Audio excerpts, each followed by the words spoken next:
This is the Ohuhu Store 30-inch large fire pit with cooking grate. I'm going to be taking you through the unboxing here and the assembly, my experiences with it, what I liked about it, what I didn't like about it. First off, you can see everything comes very neatly packed in there. Nothing came damaged. It came with pretty good instructions. I would give them about an 8 out of 10. Not the worst instructions, not the clearest, but I thought it was pretty easy to assemble this. There's not a ton of pieces here. For these legs, you just slide them in these little slots on the bottom, tighten them down with the bolts that came in there. It comes with an Allen key for this. I used a ratchet. I found it to be easier here. I used this same ratchet on a few different parts of this fire pit when I was putting it together, but it does come with everything that you do need. Next, you want to assemble this pole on the side. This is where that grill will attach to.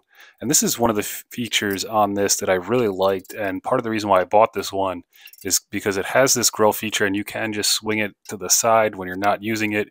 You could remove it when you're not using it. It's very easy to do both for those who are planning on cooking on their fire pit. And if not, I mean, you don't even need to install this if you don't ever plan on using that feature or just don't want it there aesthetically. Next, I unpacked all of these side rails. These will go on the outside of the grill. These are pretty important if you want to pick this up and move it. Once again, if you don't plan on moving this or you just don't want this rail in there, it's not absolutely necessary. I think it looks pretty good and it takes up these holes on the side.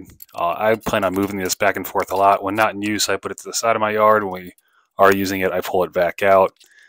So I think it looks pretty nice on there. But once again, if you don't want these on there, you don't need to assemble them.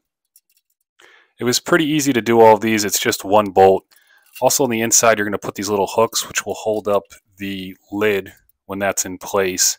You're going to want to be able to use that lid in case any wood pops out or any little hot pieces spark out of the fire pit while you're using it. It's nice to have that grate on top for your protection so the fire doesn't spread. But overall, these are all just one screw. It comes with nuts. It has a small wrench, which you could use on the inside to hold that nut in place when you're screwing it. It's a pretty cheap wrench, but it worked really well and it gets the job done. Here we go, attaching the grill. It also has a plate in the bottom, which is really nice so that those logs don't sit right there on the bottom and they burn better. The lid you just screw on the top.